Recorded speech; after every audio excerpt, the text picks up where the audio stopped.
نافرمانوں کو راست پر لانا۔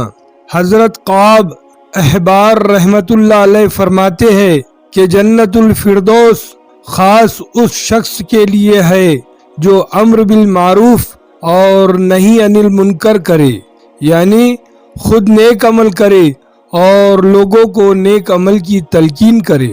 حضرت ابو داؤد رضی اللہ عنہ فرماتے ہیں کہ امر بالمعروف اور نہی عن المنکر کرتے رہو، ورنہ اللہ تعالیٰ تم پر ظالم بادشاہ مسلط کر دے گا جو نہ تمہارے ذی عزت لوگوں کی عزت کرے گا اور نہ چھوٹوں پر رحم کرے گا۔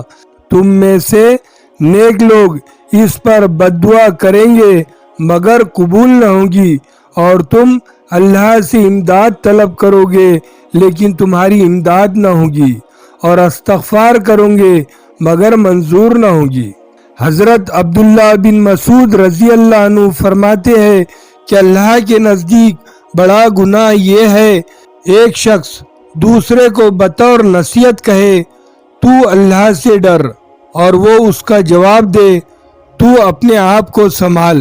کسی شخص نے حضرت سفیان ثوری رحمت اللہ علیہ سے کہا، کیا وہ شخص بھی امر بالمعروف نہی عن المنکر کرے جسے یقین ہو کہ اس کی بات مقبول نہیں ہوگی؟ آپ نے فرمایا، ہاں۔